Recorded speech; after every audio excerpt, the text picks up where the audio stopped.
Hey everybody, welcome to the Herd Fit Podcast with Dr. Sam Marie and myself, Coach David Syvertsen.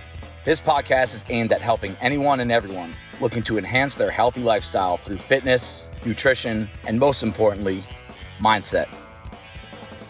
All right, welcome back to the Herd Fit Podcast. I am Coach David Syvertsen, and I'm here with three special guests. Said it three times because I have three guests. And they are the 2024 Bison Legend Championship competitors. All the way to my left, I have Dan Coda. And I have in the middle here, we have Mindy. On the middle right, we have Kathleen Staunton. And you guys are just a few days removed from the Legends Championships. And I waited to ask you guys if you wanted to come in until after. And it was literally right after the competition was over, before you got on the flight back. And there was two reasons why I wanted to rush it. The thoughts that you have in like the few days after are the ones that like the rawest ones, the realest ones. And then as life becomes distraction with the holidays and everything, you can forget some of these little fine details. But also in respect, I didn't want to bring it up before the competition because there's so much mental and emotional things so many things that you're going through leading up to the competition. A podcast is the last thing you want to worry about. So with that said, welcome back, guys. Real proud of you. It was fun to watch you guys, support you guys. Fun to be on the other side of it for the first time for me in a long time. And I felt like I was there with you as much as I could be, just like, you know, mentally and talking to you guys, because I know exactly what it's like to be out there and all the challenges that maybe some others don't see. So really proud of you guys for what you guys went through. I want you guys and all the listeners to know this. We're going to try to visualize two groups of people sitting in front of us that we're talking to, other than the millions of that watch and subscribe to the podcast. All right. I want a group of people. I want you to act like the group of Bison are sitting here watching you guys talk, because I don't think you guys fully know how into it they are. Just knowing that you're across the country representing Bison, how hard you work throughout the year. We see you guys grind all the time, doing all the things that most people just don't want to do, right?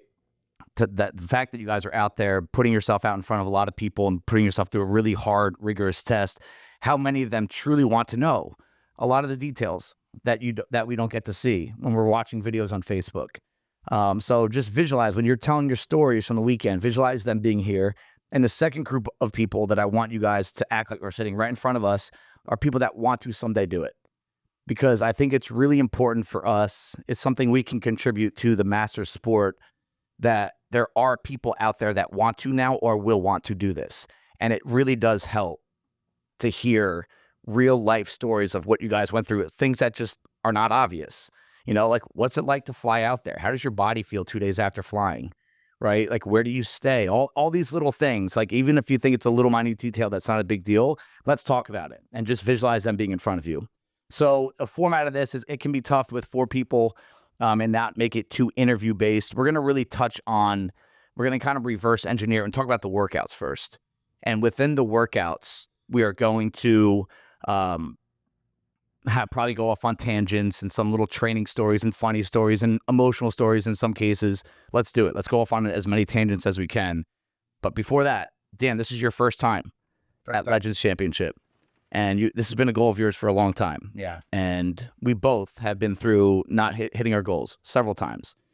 Can you touch on what it's like to finally get to something that you've been trying to get to for a long time, and you have failed in the past?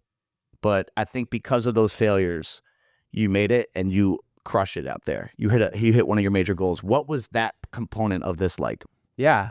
So I guess the last 4 years I've been trying to make this competition. It's been kind of like one of the carrots at the end of that I've been just chasing. Yep. Aside from the open season. Mm-hmm. It's so interesting because I have now done Masters Fitness Collective. I've done Wadapalooza. And this was like the final one that I've been trying to reach, wondering what it would be like, seeing all, my friends at the gym, going there, watching their videos, imagining myself being there. And it was a little bit of a surreal experience at first, like being out there, looking at like the giant banner, seeing like all fellow competitors, a lot of which I've seen at these other competitions, so there was a moment in which I felt like, oh man, I actually made it and I actually belong here. Yeah. You know, it was seeing all the hard work, like, finally all come together, whereas like in the day to day, you don't see it as much. Right. Yep. So it was like, oh man, like every day coming to the gym, all those days that were a grind or hard, or I had to just push myself in the door, or eating right, like the months of just making sure my nutrition was perfect leading up to it, you know, it was all worth it being out there and being able to give, you know, what I was trying to do, just be the best version of me out there, right? To build off that, do you have, because I know you're an experienced competitor. You're one of the most experienced competitors in our gym. But this is a little different. And knowing that you haven't reached this after trying several times, were you able to separate that, like, yes, I made it. Wow, look at this spectacle, to like, I got to go perform. How hard was that? Yeah. So this was a really interesting experience on the mental side of it. Yeah. And we'll get into that. I know. Yeah. Because I was able to kind of shift into, all right, I'm here to do my job now. Like I had a goal, which was to be in the top 20 to make the final day workout. Yep. I kind of shifted to that mindset, but in that shift and in the building up this competition so big in my head, that pressure that was like on myself was tenfold. Like I couldn't even believe the emotions that I was feeling at some points, to being like, wow, I need to go and do, like, you know, do and better than I've ever done before. Like putting a little bit extra pressure on myself each day, which was a different experience. Great. Mindy, this was your second one. And it is a very different experience, time one to time two. And the word expectations kind of come into mind a little bit more when it's your second time, because you're no longer the rookie. You're no longer like, ooh, where do I go? What do I do? That, like, I already have shirts with my name on it, right? Like, where can you describe briefly what was that mental difference between being the rookie and being the second-year vet? I mean, for me personally, it was huge, night and day. And that's largely my own fault. So in a bad way, you're saying? Yes. Okay. Unfortunately, yeah. I the first year I was there last year, it was like, I was just giddy to be there. I mean, I felt like the experience was happening to me. And this year I got to own it a little bit more. It was going to be mine, and I was going to have hopefully a little more control over it and be a little more focused on the workouts. Like last year, I feel like I was kind of just playing to a certain degree. And this year I really wanted something out of it. Like I wanted certain things out of it, and I placed huge expectations on myself. And I didn't manage that very well at all. I could not get out of my own head in every workout. And I did not have fun until the very last workout. And then I ended up looking back and just like kicking myself, because I wanted, more than anything, I think I just wanted to walk away with proud moments. And I wanted it to be, I realized in retrospect, I wanted it to be a celebration of my hard work, a celebration of my fitness level, just a celebration of being there with amazing athletes and friends. And I just feel like for the most part I squandered that opportunity. Okay. And I got to use that as a learning experience. Absolutely. And I have to work hard for another year so I can go back and do it right. Yeah. You know, I want to go back and do it right and really just love it. The whole thing. Yeah. I mean, there is a stark contrast between number 2 and number 3, and that's where Kathleen is. I was fortunate to be with her on our first one in San Diego. I'll never forget that weekend for a lot of reasons. That funny key story came up yesterday. The number 2 was last year, which was a big year for you, coming back from what you went through outside of the gym. But number 3 is different because the first time is experience. Second time is that, what am I going to be like on my second time? Third, you're kind of like, you know everything. You know the people. You have friends there. You see the same faces, Kat. Right. To me, from my perspective, you had a little bit more level of seriousness to training over this past year.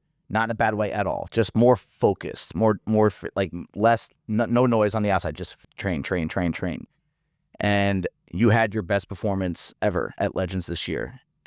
What was that contrast like for you in terms of, all right, year 2 to year 3? Because that is what Mindy's going to go through. And I know you guys have a great training relationship. She'll probably feed off of some of your experiences. Let's get that ball rolling now. What was it like year 2 to year 3?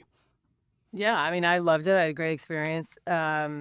I was pretty focused when we got there and kind of dialed in. Nervous about some of the workouts for sure, just because everything's new and there are definitely things we hadn't done before. But I was kind of dialed in. I actually was sharing with you guys the first day. I was so proud the first day when we were checking in. I said, I think I'm growing up. I had to force myself to leave. There were so many people there. I was a fangirl. I wanted to walk around, say hi to everyone. I was like, you have to get home. You need to eat. You need to food shop. You need to food prep. You need to, rest. So I was pretty proud of myself that I didn't stay, like overstay at the party. Kick you out. Exactly. But I think the experience of the first two helped me figure out really how to not overstay at the party and to get home and do what I needed to do to do my best with each workout and what I needed to do after each workout and prep for the next one, because it's just like when we all work out here together, you got to cool down, warm up. You don't have a lot of time. Then again, you're back in the game. So you have to know how to do that and do that well.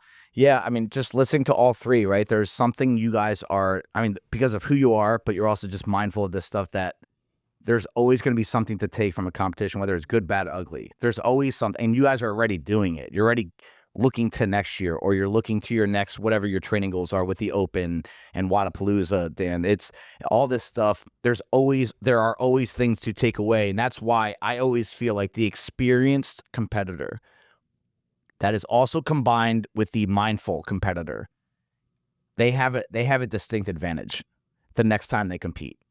And it's not, especially these 4-day competitions, these 3-4-day competitions where you have to travel and you're out of your norm. That level of experience is almost as valuable as the physical ability that you have. So I hope you guys know, and anyone out there listening, that if you are into this game, writing your thoughts down, truly reflecting and being honest with yourself and speaking with others about it, it is literally going to make you better. You can view it as a selfish endeavor if you want. You're a competitor, you have to be selfish in some ways, right? Talking about it and thinking about it and being hard on yourself, but also having some compassion for yourself, because what you guys did was amazing. I hope you guys never lose sight of that. What you did was very difficult and you earned it, but there are things you're going to take from it that will make you better athletes the next time you compete, but you have to be very mindful about doing it that way. So let's dive into the fun stuff. I know the first two workouts off the top of my head, Dan. I'm going to be using Dan's phone for the workouts because I was going to use my phone, but it's taping us right now, or it's hopefully taping us right now. First workout was a 3-minute workout, which I love. I love starting workouts where you could just like shut your brain off and just go as hard as you can. Because sometimes those first workout nerves are by far the worst. You go to the bathroom 7 times in the hour leading up to, you feel like you're going to throw up. The workout was 20 handstand push-ups, 15 hang snatches, and then whatever time you have left over, a max cow row. Which for some people, that's 2 minutes of hard rowing. I was looking at some of the top scores. For most people, I would say it's above 20 seconds of rowing, 15 seconds of rowing, average, a minute. I don't need you guys to break down what was your score, but I want you guys, what was that macro level like, Mindy? We'll start off with you, because you don't know the workouts till the week of. Everyone needs to know that. I think it was, Monday? Monday. Yeah. Monday. So Yep. you had no time to train. You had no time to practice. You could just sit up and think about them on a flight and think about strategy, right? And this is why competitors, you should approach every daily workout like this, because that is a skill to be able to look at a workout and know how you should approach it. What's the reach? What's the safety reach, right? And Mindy, when you saw that workout, you've been putting in a lot of work with your handstand push-ups. Yep. You're really good on the barbell and you're good on the machines. Where did you see, but in a 3-minute workout, there's no margin for error. There's just none. What was that experience like for you? A, just to start off with a short workout, and B, how do you deal with that no margin for error type? Well, so I don't like the sprinty workouts. Okay. I don't like to go dark. I don't often know how to. Like, What was the weight for you on the tank? 75. 75, okay. Yeah. But I knew I had to. I knew I had to make it hurt, and I knew the goal was to get to that rower as fast as possible, because that's where you That's your score. Yeah. So I knew that the handstand push-ups and the hang snatches, I had to push it. I had no choice but to push it. What was the strategy going to be? Was it smart to break up the handstand push-ups? Was it smart to break up the barbell? I really honestly I had a plan. obviously, optimally, I go unbroken on everything. Yeah, right. So that would be the best case scenario. But I also knew that, okay, it kind of have to be like a spur of the moment decision. Like, am I burning up too much on these handstand push-ups to then die later? I had to make the choice. I have been working on handstand push-ups a lot, and I ended up going unbroken on the handstand push-ups, which if I have to dig deep for some wins in this competition, that is one of them. I've never 20 done straight. 20 straight. That's a lot. For sure. And I actually didn't feel like completely burnt out after that. Great. So I felt okay getting to that barbell. And then I think, again, I was just in my head. I was freaked out. My nervous system was like already like freaked out. So I got to the barbell and just didn't have a lot of control on the barbell. I felt like every one of them was being put in a different spot.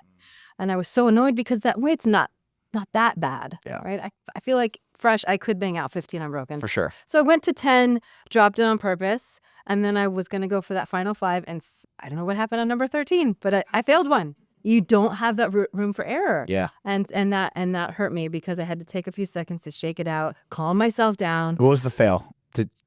Just didn't get to where it needed to be, the finishing It was position? too far in front of me. Got it. Okay. Yeah. And then I picked it up, did the final few, and then got on the rower with much less time than I had wanted. I was there by 1:10 and I wanted 1:30. Okay. So, and then I just had to like black out on the rower. Yeah. Which is always nasty. Go on. Kat, you, what was the weight for your division? 65. 65. So that's a weight that if I really made you go out there right now, maybe not right now, but 65, you probably could do 15 straight. You're a ninja on gymnastics. What was your approach on that? I really wanted to do everything unbroken. Yeah. So handstand push-ups, bang them out. And I thought I could do this and bang out all the snatches. And again, you're so excited. And I think I'm pretty good at staying in my lane usually. Yep. And I think maybe for a split second, I saw other people in the corner of my eye and I just threw the barbell, I don't know, to the door maybe. I'm not really sure. I was like, what happened with the Voice from Legends. cow? What happened there? So I had no intention of breaking them up. I was just going to go as hard as I could. But the 10th went somewhere I didn't expect to. So I lost a valuable those seconds are valuable, especially Absolutely. for a short person who is not the greatest on the rower. Yeah, you don't weigh a lot, so you have a distinct disadvantage on a short sprint row. If you're heavy, Right, that's right. a huge advantage for you. Yeah. But I was still pretty proud of my row. Yeah. Because You've been putting the work in on that. yeah, and I'm not a great sprinter either, so I haven't really ever had that experience where I had no feeling in my legs at all. Yeah. There was like I remember thinking they're tingling. I hope I'm okay. But it was you just have to go and not even think about anything. It was pretty crazy. Yep. Dan, really good on machines, really good at cycling the barbell. If there's something that we're working on still right now, it's just overhead capacity, push capacity. And it's not for a lack of work. You're putting in the work. What was your experience like on that workout? Yeah. First one. This was kind of a punch in the face for me, unfortunately. Yep. But I looked at it and I was like, okay, I can do 20 handstand push-ups. For sure. But I didn't think, should I do 20 handstand push-ups? Because it just didn't occur to me that I need that lockout on the snatch. Yeah. And so I went and I tried to not push the pace. I was trying to just keep myself going. There's a line that you have to keep your fingers on. About after rep 16, my hand came off the line. Yep. I thought I put it back on after 1 no rep. Nope. I thought I did it again. Nope. So I got 3 no reps. Oh. And I finally looked up. I got my hands corrected. So now I'm still on my hands. And I did 3 more. The last one was where I knew I messed up. You're in trouble. You're in trouble. I got to just about failure. Like I just locked it out. Yeah. My shoulders are screaming at me. I look at the barbell. I'm like, oh, here we go. Can I clean the bar, sir? Yeah. And at this point, everybody has already been to the barbell. So my head's like, Yep. you're behind already. You better catch up. I get to the snatch. I try to bounce it because I was going to bounce 115. That wasn't happening because my grip was going. Yep. I hit my second snatch, except I couldn't lock it out and I failed because my shoulder was just like it wasn't going to happen. Yep. And I'm just thinking to myself, man, my one strength in this workout was getting to the row. And even if I had like 10 or 15 seconds behind somebody, I would have passed. Absolutely. Yep. And it was more like 45 seconds that I got to the rower behind everybody. I somehow beat somebody. So Yeah. I came second to last in that workout, and I had to kind of shift my brain pretty quickly to be like, all right, well, I didn't do that right, but it wasn't because I couldn't hang. It was because I didn't know myself enough to break up the handstand Yeah, push-ups. If I right. did 11.9, it would have saved me, cost me 5 or 10 seconds on there, but it would have saved me probably 30 seconds everywhere else. In the same breath, if you went 20 unbroken without any no reps, I think that would have made a significant difference mentally and physically. Because Mindy and Dan, and then we'll move on to the next workout. You guys, how much of that physical struggle do you think was mental? Because you failing and knowing that feeling of, wow, I hit my red line on my shoulders. Now I have to do 15 hang snatches, right? And I failed one. How hard is it to control these spiraling thoughts? Because the design of the workout was fantastic. The time domain, the reps, because no margin for error, and that kind of stress. And what's really hard to start off competition is having full awareness of your body. That's why I loved the one at Mayhem one year. They just had us do 21 minutes of machine work. So there's no skill there. Where this one, you have to be precise. And if you're off by an inch, you know if you're off by an inch because you've done it so many times. But when you lose control of simple coordination because your mind's all over the place, it's going to spiral. So what's one piece of advice you would give to yourself if you could go rewind you and say, hey, if you hit this point, what's the number one thought that could help an athlete get through and really hit their max potential even though they're at a physical struggle point? Yeah, I mean, I think a big part of it would be to quiet your mind. Yep. I've been working with Rafi on a lot of mental training over the last year. Yep. And we've kind of worked on bringing yourself back to your breath and just focusing on yourself. And I definitely didn't get to that point in that workout. Yeah. Because I started seeing everybody else. I started looking everywhere else. Started oh man, you're immediately I'm like, oh, you're already starting off poorly. Right. Workout one. Because you're chasing a result. Right. That's why. Exactly. Yep. Exactly. And so yeah, it's had to be just quiet your mind, get back to your own capacity, get yourself together. And probably if I just gave myself, knowing where I was, if I gave myself 15 seconds, calm myself down, I probably would have been able to go maybe in 2 sets on the snatches. Yep. Yeah. Mindy, what's something someone could do in training to train this mental control component? For me, it's a very conscious decision to calm down. Yeah. Like I went into the snatches very frantic, feeling like, that self-pressure out on myself to just go and not mess up and not miss one. But I was too, my nervous system was too amped up and I was all over the place. So it's conscious practice. Like in workouts here, Yes. Conscious practice. You have to recognize when you're frantic and recognize when you're starting to lose control of that mental focus and make a choice to stop for a split second and calm down, right? Talk to yourself, tell yourself it's going to be okay. Yeah. And to calm down and then proceed. And it's just the first workout of a long weekend. Even if you guys crushed it, I wouldn't have been like, you did it. It's no matter what, you have to move on to the next one. Right. So it's I think that's a skill of competing mentally is can you stay as close to the middle line as possible, good and bad. Next workout was 8 minutes of swimming. And I'm not going to get into, should CrossFit be swimming anymore? This was in a pool. And I know several people have asked me about this. They were asking me about it while you guys were out there. What was the safety? Did you guys feel safe out there? The protocols? And yes, it's partially because of what happened, the tragedy at the games this past summer. But even without that in mind, did you guys feel because last year we had to push a dumbbell above our head and swim. The swim was shorter though, overall distance. Did you guys feel like you were able to go out there without any sort of hesitation that if, hey, something bad were to happen, there are people? Did you guys feel safe out there, Kat? Very much so. Yeah. And I think even when they prepped us beforehand, they explained what the workout would be. And then they said, if you don't feel safe or if you are not a strong swimmer, you let your judge know ahead of time and we'll have more people That's great. at your lane to kind of keep an eye on you. But there were lifeguards everywhere. And then you have judges everywhere. Yep. And you have people continuously walking around the pool. So I felt very safe. Good. Let's start off with Dan. This was one of your best events. Your best event, right? Yeah. So, and Dan's a really good swimmer. I swam with Dan. It wasn't fun. But he's a very talented swimmer. He's got a great body for a swimmer as well. That same body can help hurt in handstand push-ups and long range of motion movements. But in the water, you swam a similar distance, I believe, at Masters Fitness 2 years ago. Yeah. Right? What was, do you remember, was that a 500. 500-meter swim? And in 8 minutes, you swam how far today, this time? 475. Okay, so right there. Basically one lap at the gym difference. So you're pretty experienced in this event, where I would say 8 out of 10 CrossFitters down there are not experienced at swimming 8 minutes straight. When you have an event like that you know you will do well in, does that put more or less pressure on you? Yeah, it's interesting. I think in that specific instance, because like swimming is such like it's not doing different movements, there's not a lot of skill to it, and for me, and so I wasn't nervous, and I didn't put too much pressure on myself, because like in my head I'm always like, I can beat any CrossFitter in swimming. Unless they were college swimmers, like then they'll crush me. But like, for the most part, most CrossFitters, I can. As a lifeguard growing up, I lived in the water. I can hang.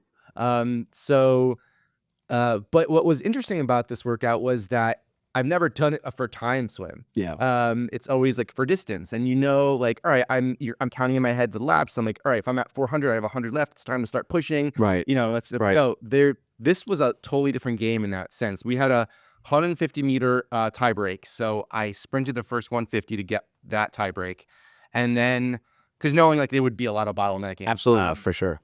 And then I was trying to listen to the MC of like how much time there was left, but water's in your ears, you're moving. Yep. You don't want to stop and like look around for the clock or ask the judge because that's just wasted time. Yep. So I kept listening, and I didn't know when to make that push, and I was worried about my pacing. Okay. And so I think I might have underpaced it just a little bit. Okay.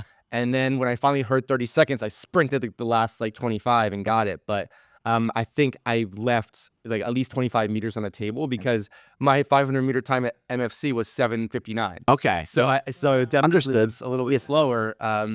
And I think part of it was just like it felt like a different kind of race. Okay. Okay. Yeah. I mean, 4-time and AMRAP workouts on the novice workout level, they're very different mental approaches. For the person that just comes and work out, this is their fitness regimen. They're not competing. I tell all the time. Example, when I shorten a cap in a workout on purpose to the point where it's really hard to finish, the intensity is higher. It's just a different mindset when something like that is in your head. So it's good experience, but it's also good to know you were right there. Yeah. And it might have even been you swam really hard at the start. That might slow you down. That's a good example for people that don't believe in pacing. That might have what slowed you down, but it was a smart decision to do that because there's probably a lot of ties in that workout. Kat and Mindy, you guys train to swim pretty often, weekly. Cute little like guys like showing up in their Speedos and their swimming caps. I'm making fun of the swimming cap because I'm the one that doesn't have one. I miss swimming with you guys. I was talking to Kat yesterday, trying to like open the door, like, are you guys still gonna swim? Because I want to find some ways to do conditioning without keep constantly beating my joints up. So, you guys aren't allowed to practice diving at the Bethany Community Center, and where we swim at. How much of a factor do you think that is? I mean, with this workout this year, it was just one dive, Yeah, so just- I wasn't really worried about it. And I knew from last year, I just got to pull my goggles really tight. It'll be fine. But the diving wasn't really the issue, I think. Okay. Yeah. Kat, you did pretty well in this event. One of your better ones. The difference between last year and this year. Last year we had to push weight above our head, and this year it was just swim. Did that kind of clear the mind a little bit? Like you weren't worrying about slipping with your feet? Was it just like, hey, it's just swim? Did that change the focus? I mean, it changes the focus a little bit because you're not worried about getting out of the pool and worried about like, is the dumbbell gonna fly out and you're soaking wet? Right. A little bit, but it's still, it's still a long time to be in the water. Yeah, It's still a long absolutely. swim. Yep. All right. So that's and there's not much else to talk about in regard to that workout, unless you guys have anything else to touch on. I feel like that workout, again, was another one that didn't go as well as I wanted it to because, first of all, I thought that I was pretty well prepared. Yeah. We had some Sure, really good swim workouts leading up to it. And so I kind of felt like relaxed going into it, thinking, okay, this is going to be okay. This is going to be a good one for me. And then I think a whole weekend long, my resting heart rate was just elevated because Yep, I'm just amped up absolutely. the whole weekend. Yeah. And so starting that workout, I knew I had to gun for that 150. So I think I probably burned out my heart rate and my breath rate too fast. And I don't think I recovered very well after the 150. So I ended up doing a lot of breaststroke, which I kind of got down efficiently this year with our training. And then also some backstroke, which I also did this year in training, so it helped. Nice. That was a good idea. But Experience CrossFit. Yeah, but I was just short of my goal. I was like this far away from reaching the wall for the 350. And they didn't give it to you. They did give it to me. But if I had reached the 350, I probably would have been satisfied with the workout. But I walked away from that just burning like, Okay. So a frustrating first day for you. Yes, very. So before we get into day 3, Mindy, where's your mind at Friday? This is Thursday night, right? Yeah, Thursday night. Panicked. I'm panicked. Panicking. Okay. Yeah. Did you sleep well? No. Okay. No. In fact, going into day 2, into that Friday, which was the wall ball workout the next day. Yeah, that's our next one. Yeah. I slept 4 hours. Yeah. Because I couldn't fall asleep, and then I woke up at 4:45 and couldn't go back to sleep. And the time change is time part. change. Yeah. Yep. The time change is a factor. And that's why I always suggest going out as early as you can. I know there's other things that in life that could prevent you from going out early. But if anyone from the East Coast is going to fly out to the West Coast for a competition, I would try to go out a date earlier than you need to. Day 3, this workout, I'm going to try to put something like this into Bison in the next 2 weeks. Yeah, so I'll let you guys know. Let me know. I'm sick that day. It's a 3-round workout. I'm not going to go over all the different age group scales, but this is the workout. You're doing wall balls, burpee box jump overs, and drag rope jump rope. Okay. The drag rope is basically a jump rope that is kind of like a thin ropey, much thicker than an actual double under jump rope, and there's no ball bearings in it. So it's like your old school traditional jump rope, but it's a rope rather than like a little strand. And it was 11-minute time cap, so a tough workout to finish under the cap. And basically the difference was the wall ball volume went down by 5. So it was either 30-25-20 or 25-20-15. And the jump rope, the burpee box jumps were always 10, and the jump rope stayed the same volume. It was either 50 or 40, okay? But the trick here, the skill test in this workout was the fact that the drag rope, jump rope, for set 1 was single unders, set 2 was crossovers, and set 3 was double unders. And with that drag rope, it's a different rope. It's a very different demand, and we put a lot of work in on jump rope leading up to. Because these guys always love to get creative with the jump rope. Weighted jump ropes, 1 pound, 3/4 pounds, right? 3 different ropes in one workout. I've been there twice, like they doing that. It's like, geez, but everything was with the drag. This was a heavy drag. So it was a heavy drag. It was 3/4 pounds, and it was drag. Wow. Okay, so there's a lot of demand on this. Yeah. When you guys see something new-ish like that, or something you just have not put a ton of time into training, that specific kind of rope. Was that similar to the rope work that you've worked with prior, or was it a completely different feel and you kind of had to figure it out on the fly? You had to figure it out on the fly. We only had access to it not even 24 hours before the workout. But I will say that the 3 of us were trained a lot on a heavy rope anyway, and I think that really helped us kind of get through that rope. That was easy for me. That was the least of my worries on that. I mean, not the least, but I knew it's a tough workout. That I'm gonna get in there and get that rope, and that's kind of where I made up time. Yeah. Or not. Did any of you trip up on single unders? No. It's the weirdest single under ever because you're like in slow mo. It's like. It's so funny watching people. All 3 of you guys are, in my opinion, are above average on the jump rope in general. No matter what we give you, you're above average. And it's funny to watch some athletes that are really good on the rope do single unders. And that's why I will throw them into Bison workouts sometimes, and people freak out. So, Dan, I remember talking to you about this workout, and we and Mindy as well, we kind of said like, hey, be smart on the wall balls. If you feel like you can go for it, you could. Just it's less about your rep scheme and more about how long you're resting in between sets. We talk about that all the time. You told me that you hit a red line at the end of this workout, and I watched it. So one of these guys put it on our Facebook group, and I saw that, because I'm not used to watching you struggle in the jump rope ever. You've actually put some good amount of progress work into that over the past couple of years. What contributes to that kind of red line fatigue to the point where you can't jump rope? Yeah, it was definitely an interesting feeling. So I did break up the wall balls into, I think I did 11, 10, 9 on the first one. We worked with a 30-pound ball. Yeah, that's a good note to make. Yeah, heavier ball. So it's a heavier ball, but it's something I'm used to. Round 1, I knew that the single unders would be where I could catch my breath. And so round 1, I felt actually great. Round 2, I started to push. I was really good about like dropping the wall ball, taking a breath. The wall ball was a little bit different because it's very dense. So Yes. it bounced around everywhere. Yeah. So I was like, I know exactly what you're talking about. time to like just not let it go to my competitors. Yeah, right. Little extra stress. Yeah, but I was still feeling good, and even on the burpee box jump over round 2, I was moving at a decent pace. I got to the crossovers, and I felt great on that. I would say something that I've gotten better at over the years of being a CrossFitter is being more adaptable for sure. Yeah. Picking up new skills, you think as you get older it's harder, but in CrossFit, the more you've been doing this, the more your body adapts to new things. And so I had never done until 24 hours before a heavy crossover. But I was able to get through those all 50. And that's where my heart rate started to kind of jump up a little bit. I got back to the wall and I was like, all right, it's only 20 wall ball. Let's go. Yeah. I did 10. My heart rate started jumping. I grabbed the ball, did 5 more. And then now I started redlining. Yep. My body was like, the heart rate was just getting so high. I wasn't breathing well. I tried to do 5 more. I couldn't. I did 3, had to drop it, looked at the ball. I was like, pick it up. And at this point, I know I'm in a position that I can finish the workout. I had enough time. Okay. So I picked it back up, started moving, got right on the burpee box jump overs. And burpee box jump over is one of those movements where you're not going to fail. Yep. You can push through. Yep. And I was pushing that pace.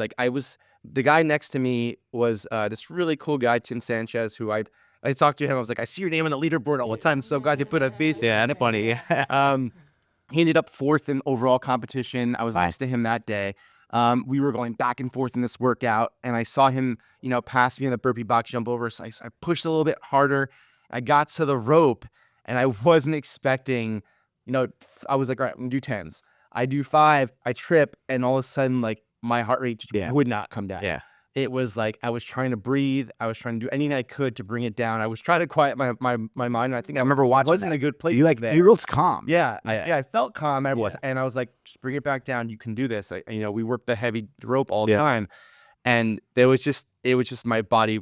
Started losing coordination. Yeah, and that's really what happens. Is like I couldn't push anymore because I couldn't get the rope to go twice because my wrist wouldn't move the way I wanted it to. Yep, been there. So it's pretty proud of that overall. Like I wasn't disappointed, even though I was 9 short of finishing the workout, and probably 8 or 9 guys passed me in that 50 double under space.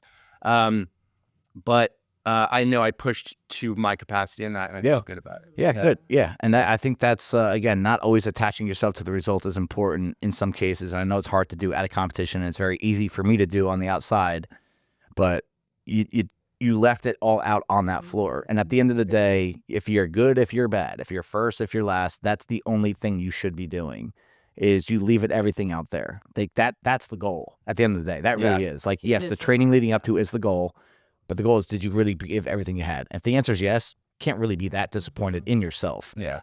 Mindy, what was your approach on this? Because I know you were freaking out about the wall ball a little bit. It was a 20-pound wall ball. Yep. And if there's one thing I kind of regret a little bit would be not programming that, like a heavier wall ball into some of your workouts. Just because there is a feel that like at some point it's always hard, but it's not as intimidating. And even if you're breaking it up, it's just, what it feels like. What was your response to that curveball that legends through to you, the heavy wall ball? Well, I mean, I've trained with it before, so I do know what it feels like, and I do know it's more difficult, but I do know I can handle it. Okay. I haven't thrown it in a while. Yeah. So when we chatted before the workout, and you were like, just try 10s. I did 10 in the warm up, and it was fine. It was doable, but I knew that if I tried to hold on to that, I would be resting a long time because my heart rate would be sky high. Yep. So then I was like, I'm going to stick with 5s, small breaks, and I think I can handle that. And I'm gonna just offer up every excuse there is. Yeah, let's do it. This is the time. My wall ball was lopsided. Yep. I don't know if they all were, but mine was lopsided. That's a so real thing. when you throw it, it kind of doesn't go where you put it. Yeah, and it bounces weird. And it bounces weird. And then the targets were small. The targets were tiny. Yeah. And then also the foot of the rig was huge. Is a huge rectangle. It came straight out at you. Yep. So So it hit that. yeah, it hit that, but also my feet weren't where I normally put them. Yeah. Okay. No, that's I mean, good. it was all those things. Those are valid concerns. Absolutely. Yeah. So, but so it really, like, even in the first 30 wall balls, I probably got 10 no reps. And at one point That's a killer. at one point in the video, you can see me like holding my head, like, is this really happening right now? Like, I was like immediately devastated that I was just not doing it. So I'll tell you what. I mean, that story right there, Kathleen throwing her air balls in this workout, and watching Tracy at the games this year, I think wall balls are overlooked by a lot of us. yeah. You know, like holding yourself to a really tight standard. We did a wall ball workout here last week, and I didn't hit the mark. Like, I hit the girls' line, I didn't hit the guys' line, and like it happened 2 more times. And maybe we try to start playing around with this a little bit, like aim small when you do wall balls now. Like, not because of a small target, but it might help you stay a little bit more focused. Like, stop trying to get it over the line. Try to hit a very small part of the wall every single time. I think wall balls are overlooked by a lot of good athletes. I think the wall and the target are 2 separate animals. Absolutely. Quite Yep, frankly. I agree. And to Mindy's point, that I've never seen a target that small. Yeah. And that was a big challenge. But when Mindy did go back to her, she was like that, the beer keg example that I always give. She might have had some issues on the wall ball or she thought she did, but she got to that rope. There wasn't one person, I don't think, in her heat that did the 40 crossovers unbroken. And she just did. Wow. Like it was nothing. So she gained up a lot of time. That's the ninja. That's the ninja skill in that workout. If you're good on the rope or bad on the rope, it's a huge difference. And I was so excited to get to the rope, and I wanted to get to those double unders because I feel like I could have handled them. But with that dang wall ball, you know what? That wall ball and the burpee box jump over combo still is like a thorn in my side. Yep. Well, we have We got work to do. we have open prep workouts. A little preview of what's going to be with the wall balls this year, just so you know. That's one of the first ones. All right. Anyway, the next one, the strength event. We have about 20 minutes. So we're good on time, but we can maybe get through these a little bit quicker. 6 minutes to find a max weight of the following complex. Bison, this is coming your way as well. 5 deadlifts, 3 hang cleans, 1 shoulder overhead. FYI, those have to be unbroken. You can't rest at the bottom of the deadlift. You can't put the bar down in between movements. So that is 9 straight movements, with the last movement being a jerk after all that stuff. So I think a lot of people that don't know sport or don't know themselves as athletes don't realize how hard this is. So hold on to that bar and pull that bar so many times and then be able to have enough juice in your legs to get up that jerk. The first question I want to ask, Mindy, did you guys have a proper time and warm-up area to really feel this? Because 6 minutes is quick. You really don't get a ton of warmth. Like, you have to go out there and lift a pretty heavy bar right away. How did you feel the warm-up area was for you, the athletes, especially in regard to this workout? Yeah, I felt like the warm-up area was much better than last year. Okay. I remember how tiny it was. There was no space, no barbells, no nothing. A lot of college students in there. Yes, and they expanded the space, and I felt like there was definitely enough equipment. And then you got down there with enough time to really get yourself warmed up and put in the cycle that you needed to get warmed up. I felt great going on the floor. Great. I felt very warm. Awesome. Kat, Yeah. your best lift out of that is, in my opinion, the jerk, right? I mean, Yes. your jerks are strong. They're pretty. my They favorite. move well. Like, you're confident with them. And that was, what was your plan on this? Because I know you made an aggressive jump, which what do I always say, Dan? Take risks, right? Yep. What I'm was that actually risk pretty for? proud of the risk because the workout before that with the wall ball wasn't my most favorite. Yep. So I figured, you know what, I got to come back. Like, who cares? Let's just dive in. Yeah. And in warm up, we did have a lot of time, and I was rocking it in warm ups. I did heavier than I would ever because I mean, I'm telling you, I just want to, I could be a millionaire. If I could bottle the juice that I get from this kind of thing, Yep. it's not to be There's nothing like believed. And then you're around all these women who are so spectacular and can lift so much more than I can. And I just had so much juice in warm ups, and I was like, we're doing this, girl. Yeah. We are doing this. So let's go. I ignored everything Dave told me. Everything. It's a good thing I did my safety lift, because otherwise I would have went home with no toys.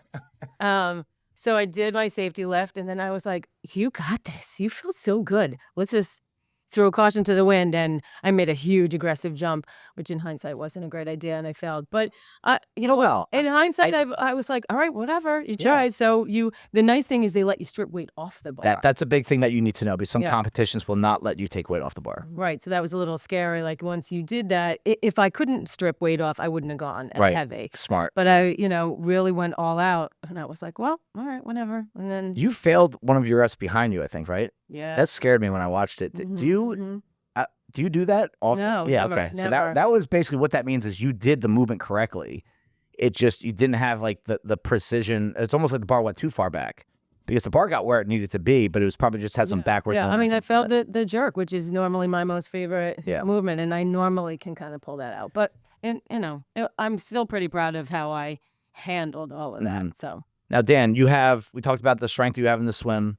And then I would say, similar to myself, one of your biggest weaknesses is just pure raw strength at a competition, where the number, your score is how much do you lift, bro? It's like, what is your mindset compared to the swim? Because the swim was like, we did a podcast a while ago on confidence, and how I think confidence is enormous for this sport. You can't beat yourself up. You won't get to your ceiling if you do.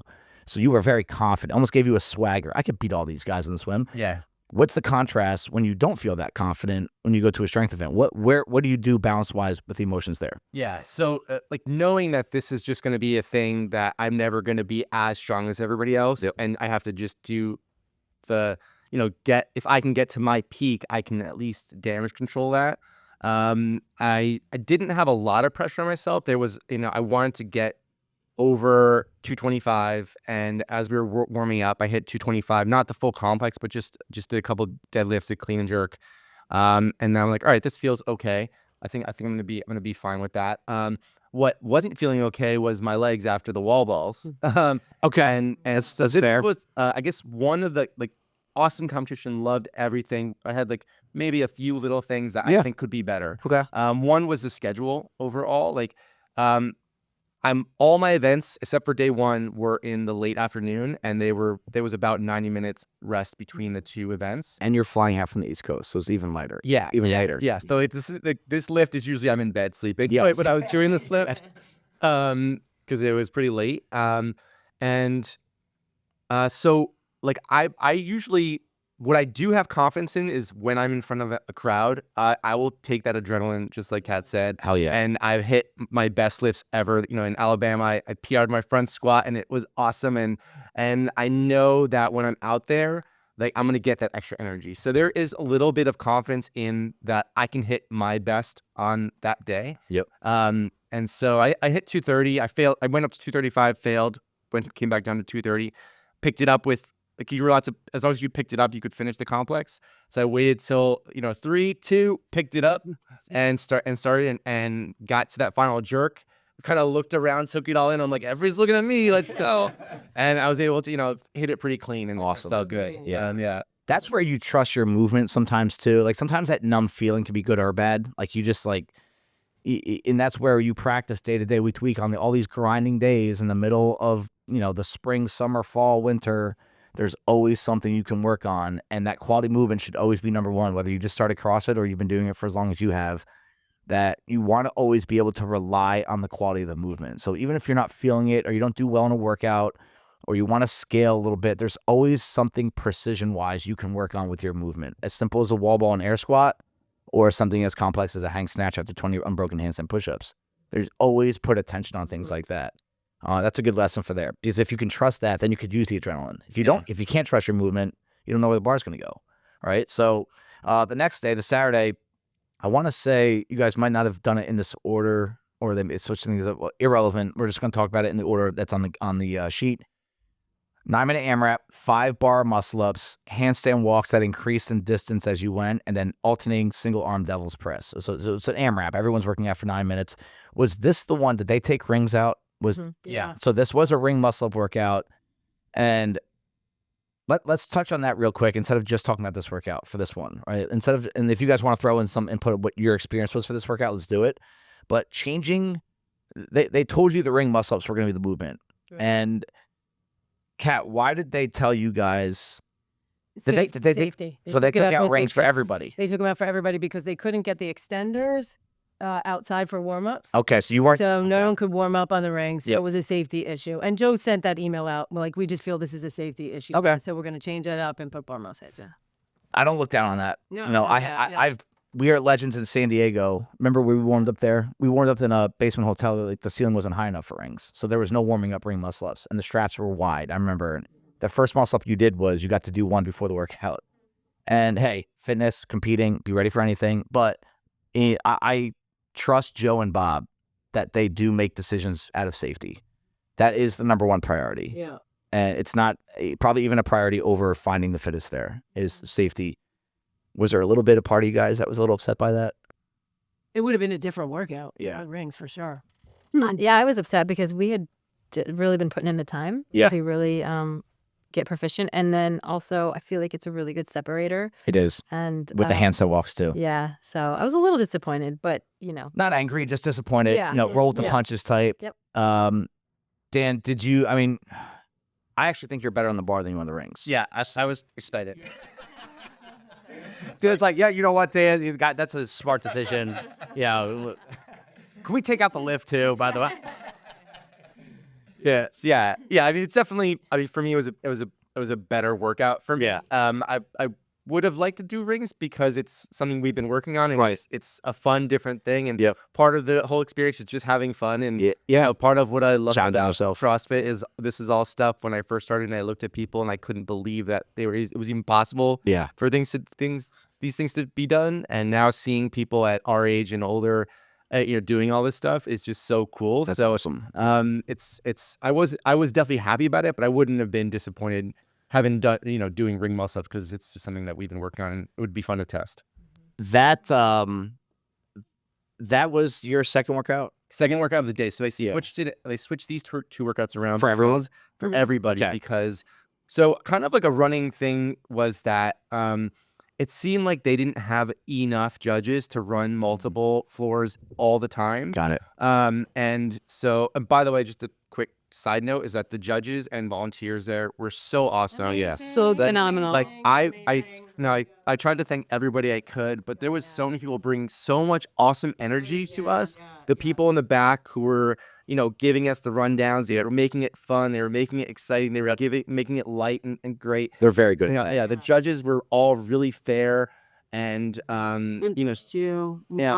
and they were all there to, they were all there to hold the standard, but also to make your experience great. And I can't say enough about how awesome all the people out there were.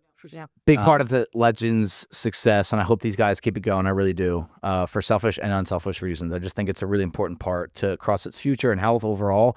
And it's obviously Bob and Joe, but it's also the people that work with and for them. It's without those guys, it's just this thing is impossible to run. And they don't just show up; they show up.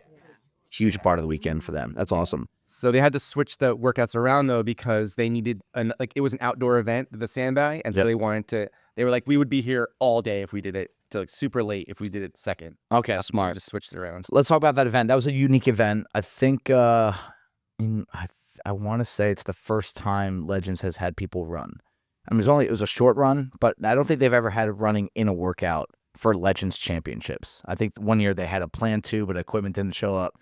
So this workout was 4 rounds for time. It was 10 sandbag squats, but the sandbag had to be on your shoulder, which is a lot tougher than holding it like as a bear hug in front of you. I've done both. And then you had to carry it X amount of feet. Was it about 50? A 50-foot carry, 100-foot carry, 50 out, 50 back, and then a 150-meter run. 4 rounds for time. Very unique test, gritty. Watching it, I would say the runners did not get much of an advantage in this one. Like, it was a sandbag workout because nobody was running fast. There were some people really not running fast, but not pointing fingers. I watched it and it didn't seem like anyone was really taking off. I would have loved to have seen a buy-in run and then, some sort of maybe like a short, like maybe go run the 150-meter route 4 times to start and then maybe shorter runs mixed in with the workout. I just feel like that would have been a run-heavy workout, but whatever. Mindy, What was that experience like for you? Because you're running on grass, by the way, kind of like dead grass, dead Arizona grass. So probably somewhat friendly on the joints, I would assume, soft enough, right? Not pavement, not cold. What was the experience like because we did train the sandbag. You and Kat actually in our prep weekend brought sandbags to the track. So did you feel prepared for that? Was it hey, just trust your fitness, trust my squats, trust my strength in this awkward position? Yeah, I felt like the weekend that we took the sandbags to the track was really smart and really good practice time. Just knowing where you had to position that sandbag to hold on to it. And then the workout itself was just super gritty. You just had to grit through the squats. The goal was to try to squat that 10th one and go into the walk. And then, the run was a slog for me because I'm just winded and my quads are destroyed. But so that was day 3. And I felt like by day 3, I was like, well, whatever. Yeah, right. I was ready to just give up the expectations and just like have a workout. So that one went better than I expected, I think, because I released a lot of that pressure on myself. I think there's a correlation there. Huge. Absolutely. Yeah. And I, the first 2 rounds were okay, hard, but okay. And then the 3rd round, I was like, I might not finish this. Yeah. and I did. I ended up finishing it with time. Awesome. So I was, my first kind of proud moment. I was okay with it. Great. Kat, you're a runner. You really are. You've always been a runner. I feel like you're it's just such a part of your life. Not even like your workout routine. You just like to run and you're good at it. Did you? It's the only thing you don't have to teach me. Can you teach me? Was there anything about that workout that you're like, oh man, like, did you have any of that feeling? I wish the run was a little bit longer, or you like those kind of gritty workouts? I feel like. I do. I have to say, like, even just walking out to that event was the coolest thing ever. Like, we're going outside for something different, and that's the reason that I love this competition anyway. It's stuff that we don't do here at Bison all the time. So just walking out with everyone and walking out into the field, it's just the coolest experience ever. I hope they keep that in the future, some sort of run-centered. Because it's different. It's nothing that they have to sweat in their gyms either. Right. But, No, I loved it. It was really fun. It was they did at the last minute change my sandbag weight. From 100 pounds. To 50. Okay. All right. That's all they had. Okay. So equipment. Got it. Okay. Which would have changed the workout for me entirely.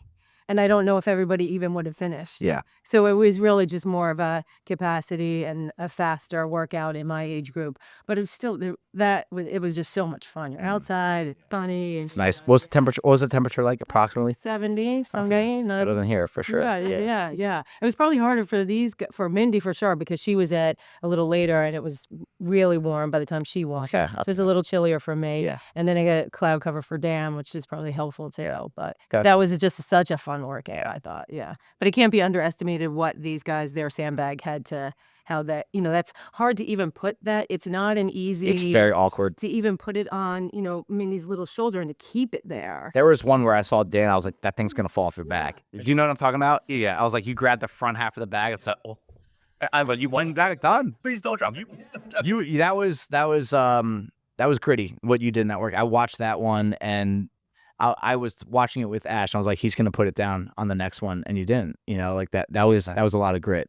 That was definitely one of the highlights for me of the whole weekend. Yeah. Is because when I picked up the bag and finished round 1, in my head, I'm like, I'm gonna have to this up. Absolutely. It'd be too heavy. I tried to push the runs a little bit because it just wasn't long enough to make a difference. And on those last 2 rounds, picking up that sandbag and just telling my mind to just shut up. Yeah. And just keep moving, just keep getting one more rep. And every time I got through that round, I was just so happy. And I was like, all right, I was breaking boundaries in my head, like things that I never thought would be possible. And that should help you in future training. Yeah. It really should. Yeah. I always tell people when you accomplish something you didn't think you could accomplish, it's great, clap, but now you have to push your thresholds in training. It's never going to get easier. Let's move on. We have about 10 minutes left here. To the final day. This is the first time I believe Legends did this where you had to qualify for the last day. And Mindy, I want to start with you because I know that was one of your goals to finish that for that day. And reflecting on this is about reflecting on the good, what you're proud about, the win that you just talked about, freeing your mind and having fun and doing well and hitting your goal. And then, the potential negative thought of not hitting a goal because we've all been there before. We've all tried to qualify for something or come in a certain place and not get there. And knowing that you did not qualify for Sunday, I know you're upset. No, you're disappointed. But where does the mind eventually go? Because here you are, you're smiling. I could say it. You could say it. We're proud of what you did to get there. But how do you balance that mix of being proud but also disappointed? And what's the emotion that really ends up winning at the end of the day for you? Yeah, that Saturday night, I was pretty defeated, pretty down. That's a really heavy feeling. It is. Like I didn't do it, and there's nothing I can do about it. Yep. And I'm gonna watch girls tomorrow, and I'm gonna sit there just kind of itching with jealousy, like I wish I was there. But like I'm not one to sit and wallow, and my mind is immediately like, the girl who won this year and won last year and has won the games before, it's Amy Chapiton. She's a brick house. Okay. She's just this amazing built athlete. And my mind is immediately like, what is she doing that I'm not doing? There's a million answers to that question. Right. Yeah. A ton of things that she's doing that I'm not doing. And maybe her lifestyle is different than mine. So maybe I couldn't train quite like she does. But there are definitely things I can tighten up. I know there are. Yeah. And I'm already ready to walk into that. Awesome. So, I'm So you're hungry after that. Hungry. You're not like rejected and be like, screw this. You're hungry for more. Saturday night I was rejected. Yeah. Which is fine. I got to sit in that for a few minutes. You have to. Yeah. You have to. Yeah. You have to. But yeah, the next day I'm just like, okay, we back to the drawing board. Let's do something. Good. Yeah. Awesome. But I want you to come, because you were there. I remember talking to you about was the devil's press muscle up workout. And I said, because we didn't talk about your devil's press workout, I wanted to touch on that because I said your goal was to hit that last day and you had to annihilate that workout. So that was kind of like, this is what I remember talking about with you Saturday night. That was your Sunday workout. That was your playoff workout. That was your championship workout.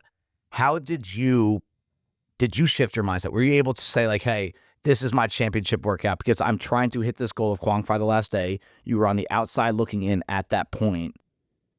Did you say, screw it, I got to go for it and put my pace on a top 5 pace for that workout? What was that like in regard to what you normally would do with pacing and workout? Yeah, I mean, for sure. I was on the bubble. I knew if I did well enough, I would make it. Okay.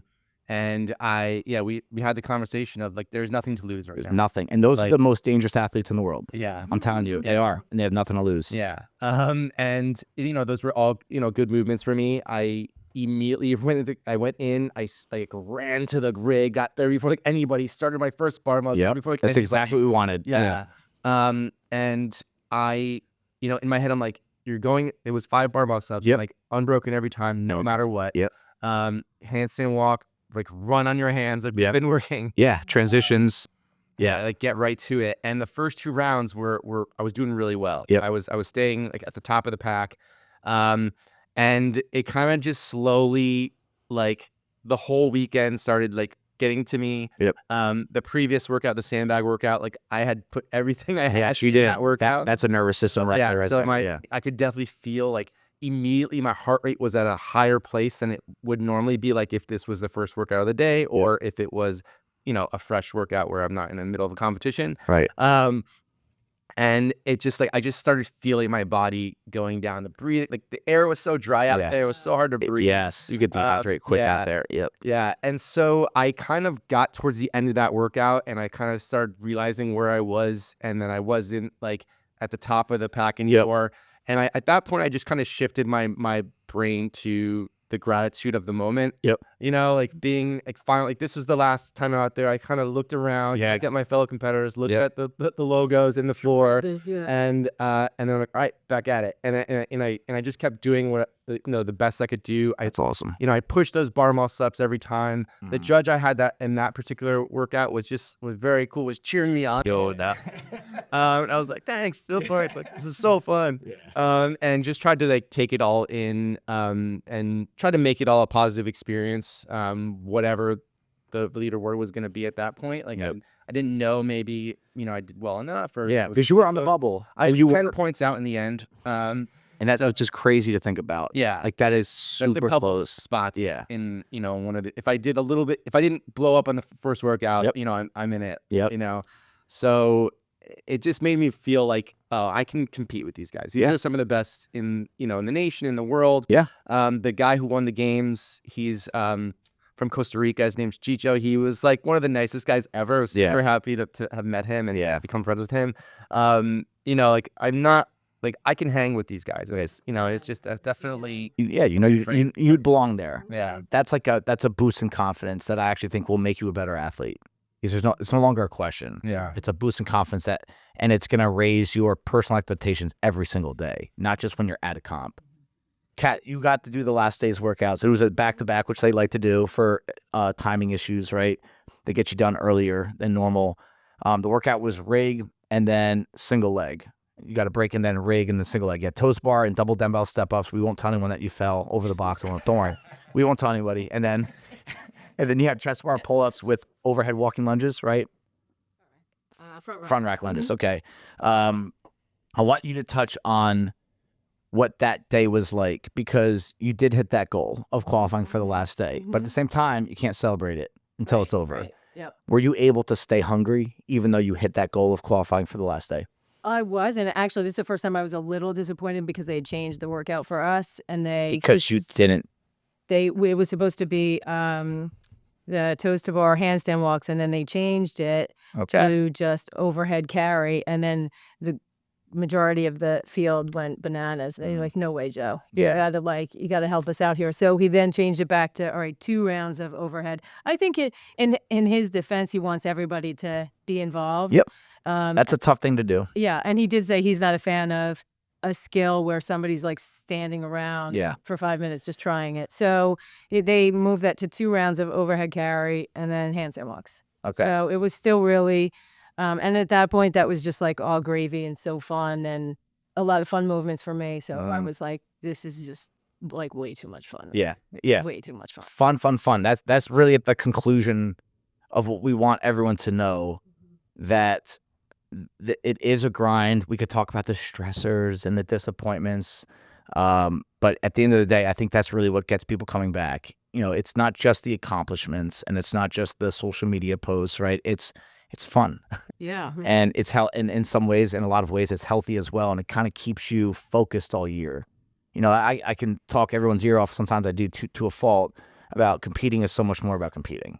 It means so much more than just trying to go out there and do well. It really can center a lot of things in your life and keep you humble and teach you a lot of lessons. So it's all about growth. Yes. There's so much growth that happens in 4 days. And I think that's my biggest takeaway, that there's so much growth, not even just as a competitor and as a CrossFitter and but just as a human. Yeah. And how to be like your biggest cheerleader and how you really have to keep your mind is just as strong as your biceps. Absolutely. And so I think there's a lot of growth that comes from learning how to get out there early, learning how to fly out there, what you have to do beforehand and what you have to do in the moment, and learning from other people and the relationships that we forge out there and our relationship. And for me, it's really my most favorite part about all of this is really the journey leading up to it.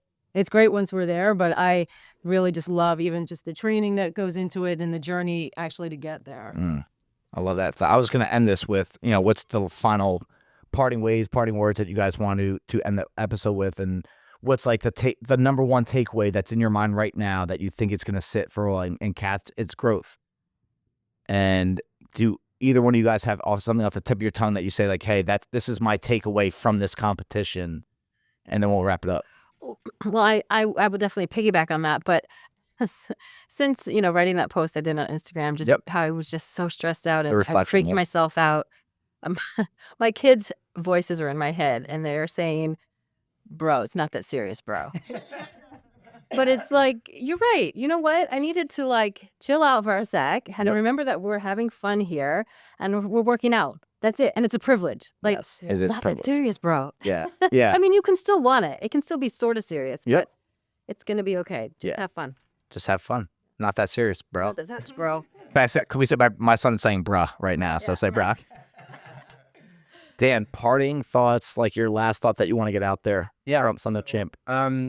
As it's being something that I've been striving for so long and a goal that I've been trying to hit. And, you always get sometimes these moments where you get and achieve your goal and you're like, oh, that was it. Yeah. And there's a little bit of that, of the overall, like, I had this, giant, like, as if I was going to the Super Bowl in my head. Yeah. And it was like, oh, this is pretty much the same as all the other competitions I've been to in a lot of ways. Yeah. But having just kind of learning how to shift my mind from the ultimate, like, just a goal mindset to this is just one stop on the journey of me trying to always be my fittest on that specific day. Yep. And that's something that I've had to learn a lot throughout these years of going through disappointments or going through anger or being upset about an experience to realizing that this is all for fun. And this is all for fitness and health and a really cool thing to have as a hobby, and that anybody out there who's trying to achieve stuff